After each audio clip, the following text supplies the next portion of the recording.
Well, it's a pleasure for me to be here with you, Mia.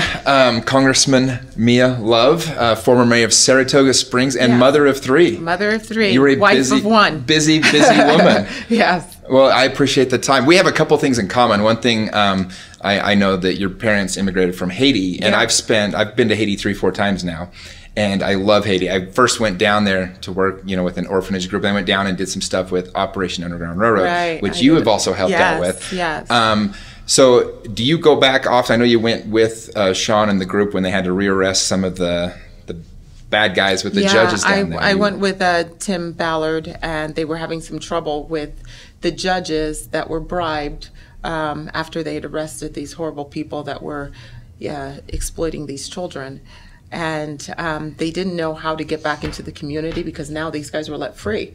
All of the people that they'd already exposed themselves, and they just kind of thought, what do we do now?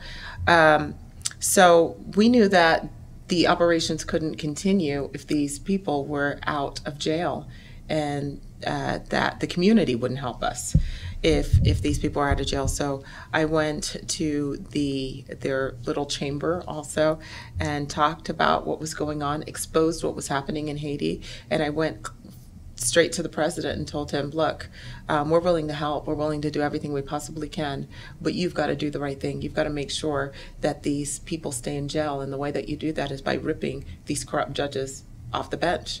And thank goodness, within a couple of days, all of the corrupt judges were ripped off the bench, and these young men were rearrested, and the community finally felt like there was some hope, like they could actually go and speak, and these people wouldn't get out of jail and retaliate against them. So it was really something that I felt like I needed to do. My husband was a little reluctant about me going. He didn't know what kind of trouble we were going to get ourselves into, but it was absolutely worth it to save those kids. Well, what a cool opportunity to go back and pay back some of your heritage, where your parents they immigrated from Haiti in the early 1970s, correct? Yes. Tell us about that story of how they ended up here in the States. Well, my parents immigrated from Haiti. I was born in New York, right. 1975. My parents left my brother and my sister in Haiti for 5 years.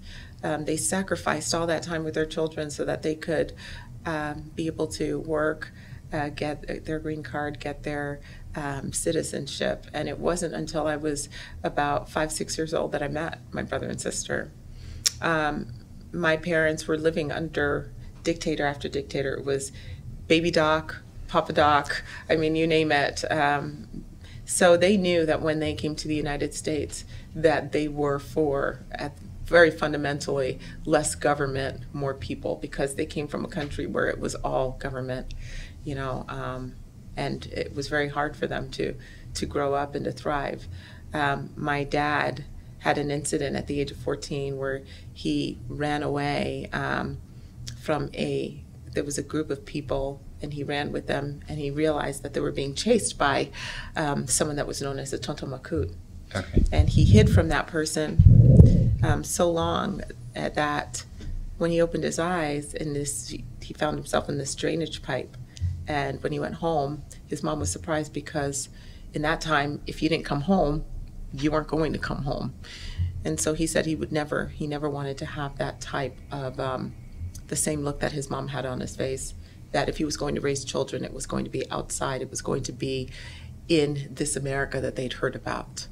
And he will proudly say that his first vote was for Ronald Reagan, because he's, so I grew up with a really good understanding of why I shouldn't take this country for granted. Being born in the United States, so many times our children don't get the opportunity to hear of the struggles outside of the United States, and why this country is worth fighting for, and why the freedoms that we have in this country is worth preserving. And the policies that you enact should be always to making sure that you're preserving those freedoms, and you're helping people, give people the opportunity to rise to the middle class and beyond, way beyond, if that's what they choose.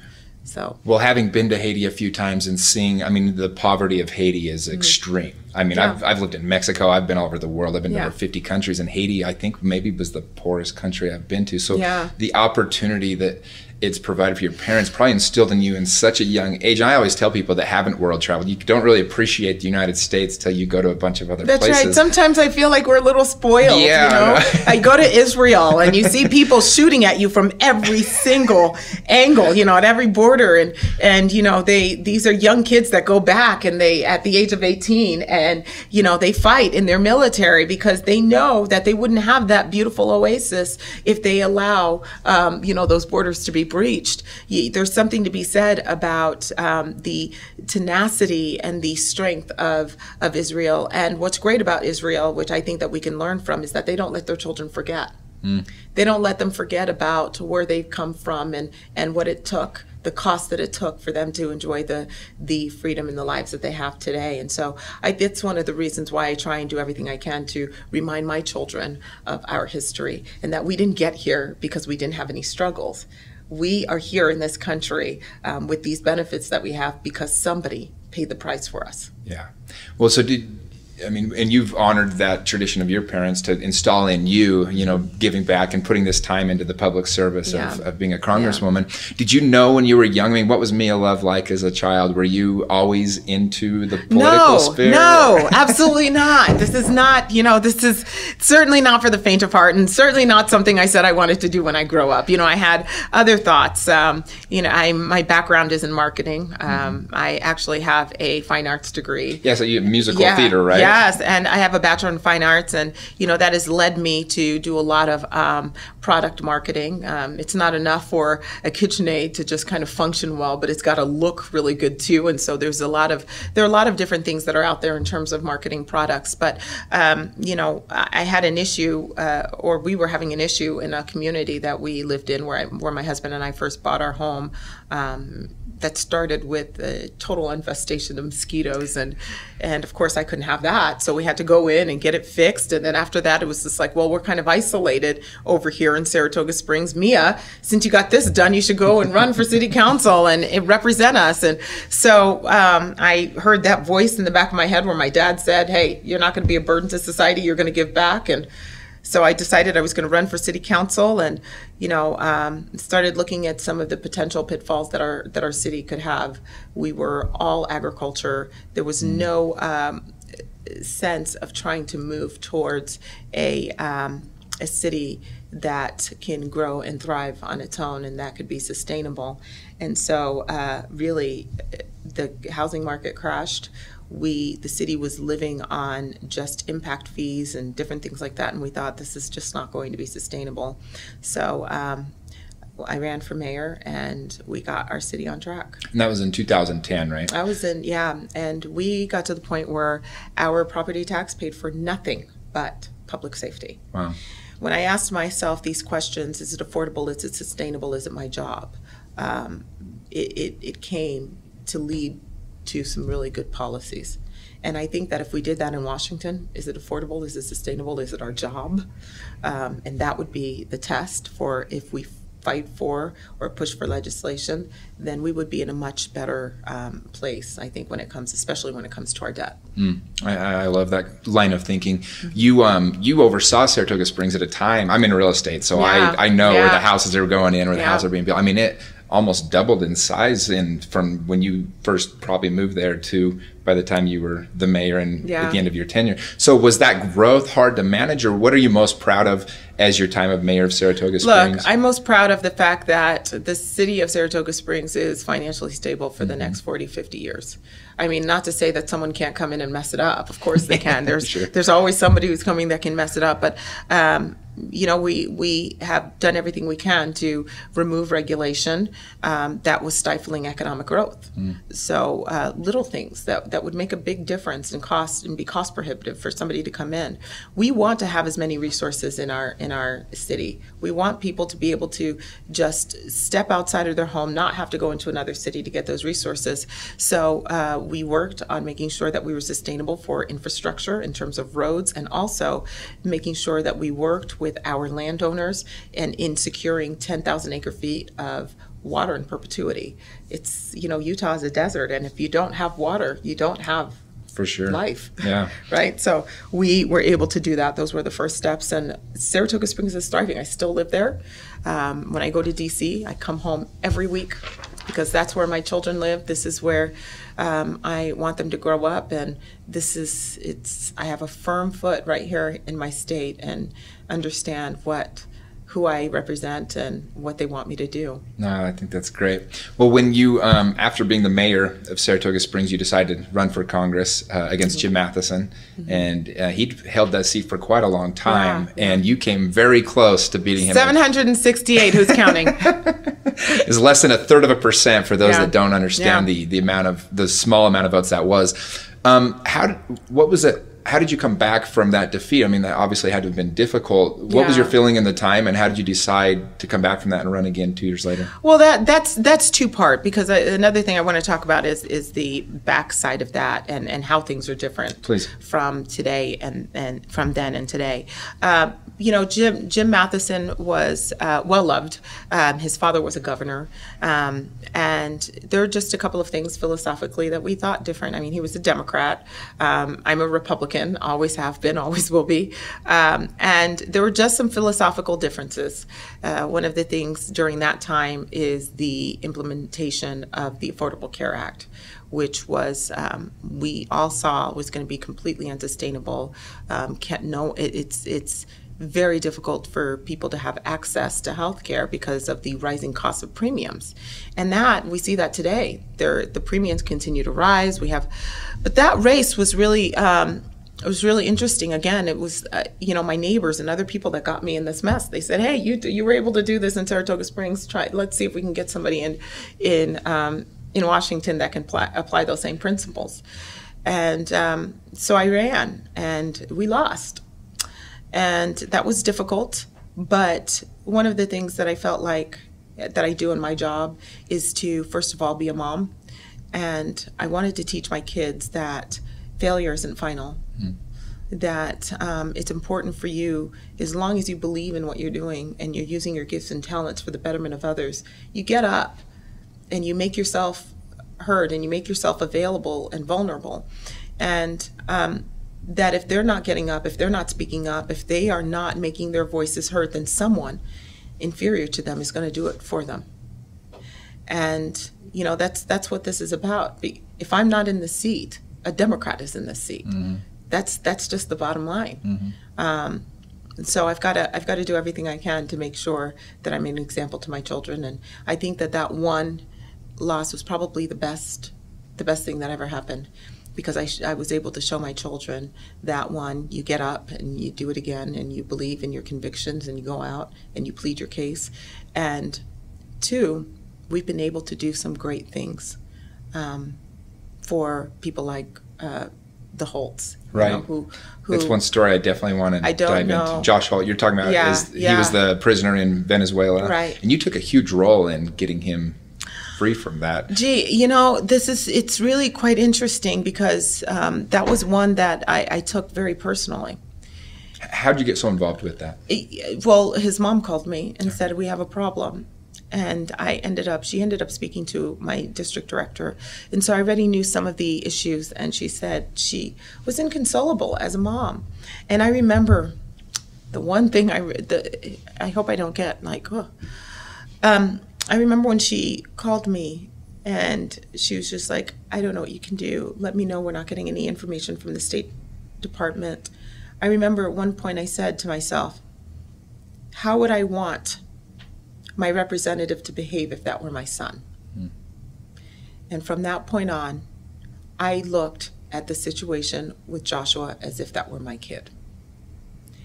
And I can tell you right now, you can ask the President of the United States himself, I was relentless. And if there's anything that we could have done that really helped save Josh, was the fact that we were able to put him on the priority list. So he went from being not as much of a priority to being the top of the priority. So if there was any opportunity or window that can open, which did end up happening, Josh would be the first one out the door.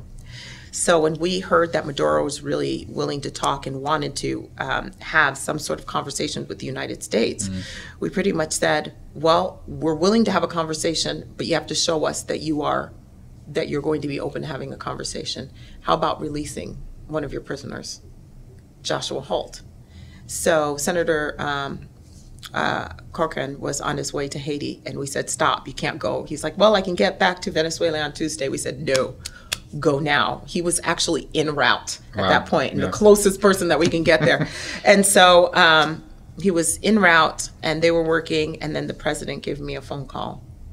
And he said, Mia, I remember this was early morning. My daughter was there with me. I don't know if I'm supposed to record the president, but I have it recorded. And he said, Mia, we're bringing your Joshua home. We're bringing your guy home. And I just remember just screaming and crying, and my daughter screaming and crying, because I felt like this weight had been lifted. And I remember when I saw Joshua for the first time walk through the door, I said, Joshua, you may not know me, and he goes, Mia, love, I know exactly who you are. And thank you so much for everything you've done for my family. Wow. What a cool experience. It was such a weight. We were very close to that family, because you don't go through that for 2 years without being as tight as you are. Yeah. But, at the end of the day, I would have done no different for any other family in my district. I put myself in their position, emotionally, physically, because I have to ask myself, what would I do if that were my son, if that were my loved one, if that were me? And so if there's anything that I do for my constituents, it's that. I do everything I can to Well, and I think that you've got a really great reputation for representing the people that you, that's 710,000, is that the number of people? I think it's 671,000, a little bit more than that. Okay. And you're also in a very unique part of Utah that's kind of the biggest growth sector of Utah. Yeah. So how do you manage the growth that's going on right now, and what do you foresee over the next 5-10 years in this area, kind of the Saratoga, Eagle Mountain, West Salt Lake City areas? Well, there are a couple of things that we need to watch out for. There is the political side of things, and then there is the natural growth side of things. The West Side is growing and thriving. We've got really good young families that are moving in. We're the highest growing cities in my district. You've got Saratoga Springs, Eagle Mountain, South Jordan, where you have the Daybreak areas, Harriman. I mean, all of those places are growing and thriving, and there's such a great energy. Lehigh, such a great energy in those areas. And there's a place for everybody to live. There's a place for everybody to be.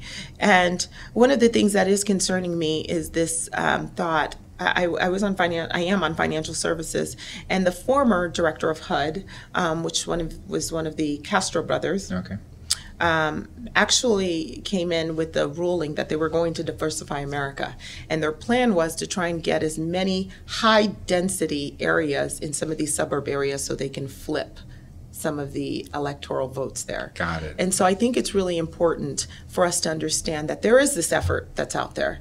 When we talk about responsible developing, I do not want the federal government or higher government coming into our cities telling us what to do. And the way that you can tell that this is happening is when they want to push these things through very quickly behind closed doors. An example of that is Olympia Hills, where you've got, my opponent, Ben McAdams, who pushed this development through, took money from the developers, didn't disclose that he had received donations from those developers, and tried to push this high density area through without any input from the public. Right. That's not the way you should do things. I mean, and you have to sit there and say, if he can do it here, he could do it anywhere. I mean, here's a person who doesn't even live in the district, lives in Sugar House outside of the district, that wants to come in to our areas and tell us what to do. He doesn't send his kids to our schools. He doesn't live in our neighborhoods. He can't vote for himself, yet he's asking us to vote for him and saying, hey, I can make decisions for you. I can do all of this for you because I'm better than you. I mean, and we don't take we certainly don't like that. We don't take it. Well, yeah, I mean, once the people spoke up, they shot that down. They shot it down. They had to speak up, and that was the only thing that was going to make them them move. Yeah. And as you can see, if you look at the list of people that we have supporting us, they're all the mayors along that west side. Yeah. And the only people that are supporting him are people that can't vote for him, that are mayors outside of the district, right, you know? Right. And so I always say, well, the one thing that they all have in common is neither one of them can vote for him. So that works out pretty well. Well, you've helped push through, just in this Congress alone, I think 19 different bills you've helped push through at this point. You've never missed a vote in 2018. No, so I do my job. You take this very serious. How do you have time to manage everything that you do and still, take care of your family and everything else? First and foremost, an incredible husband. I have an amazing husband who is kind, who is loving, who has become an equal parent with me. He has gotten really involved in the kids' games and the day-to-day, and our children actually have a closer relationship with their father that I don't know if they would have had I not given them the opportunity and given them that space. As a parent, a lot of times you feel guilty and you say, oh my gosh, I'm here voting. What could are there things that I could be doing here? Am I going to miss this prom date? Am I going to miss this? So far, I've done a really good job not missing the big things. Right.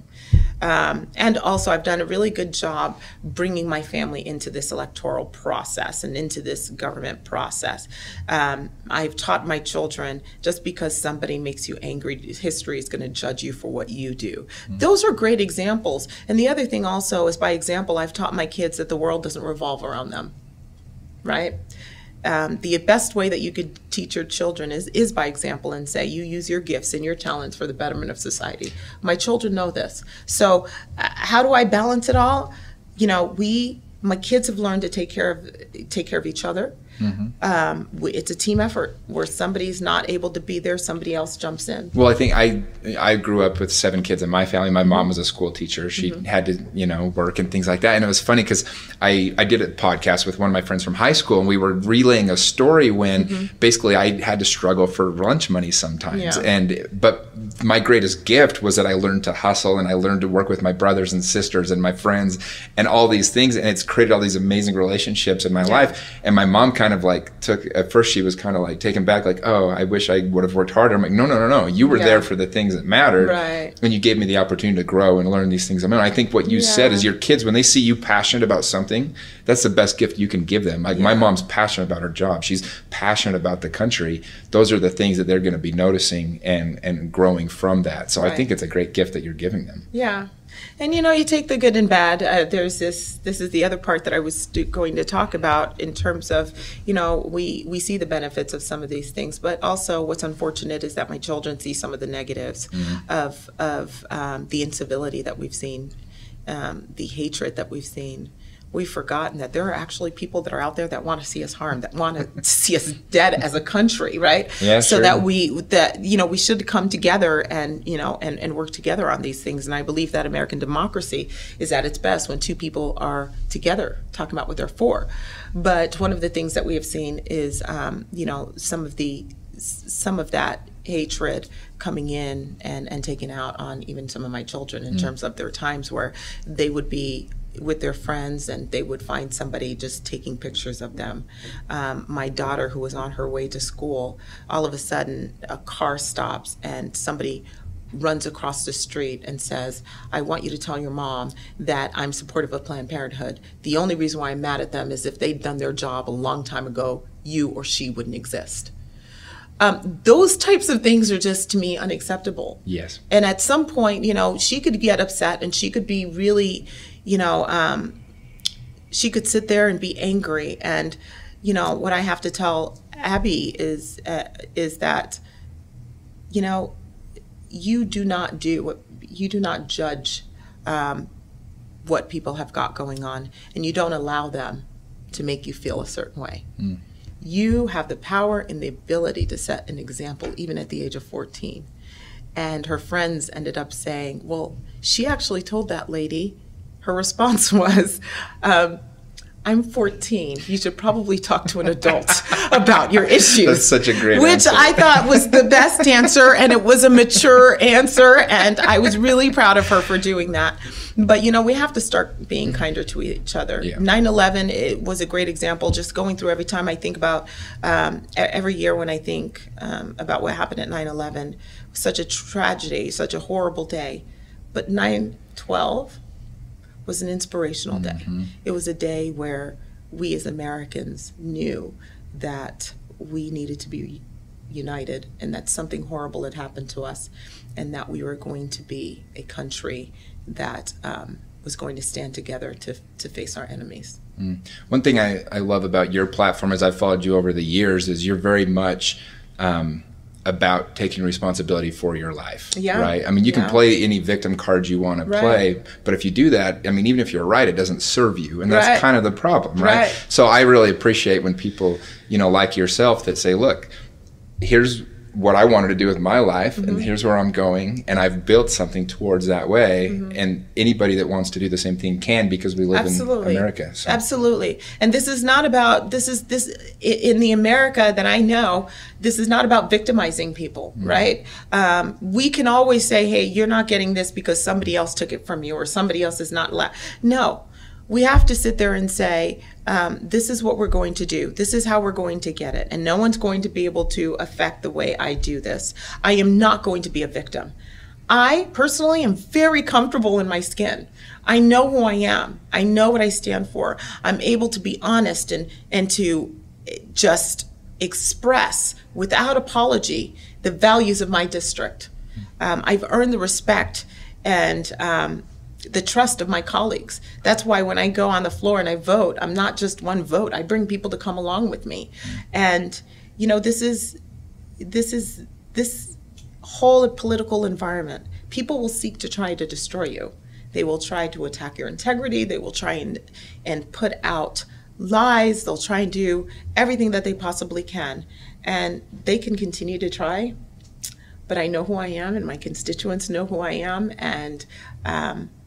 And there's something to be said about when somebody wants to take you out, it means that you're doing something. Yeah, nobody nobody without enemies was doing something great, I think, as they say.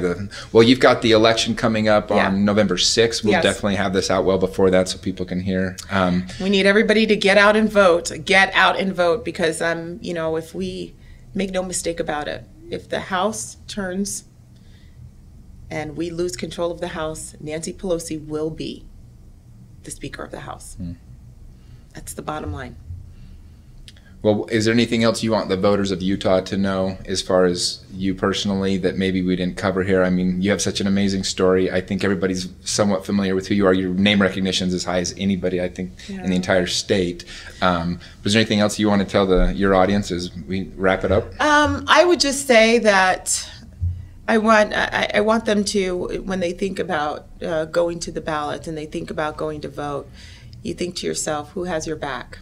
You know, people can say a whole lot, they can talk a whole lot, but at the end of the day, when it comes to whether your child may be in another country that's in trouble, or whether you've come in and you're a veteran and you feel like, you know, the VA is not doing what they need to, if you're a senior citizen that is having trouble with the government keeping the promises that they made to you, if you are an immigrant and you're trying to get through the process and what can we do and you need somebody's help, I have their back. That's what I'm here to do.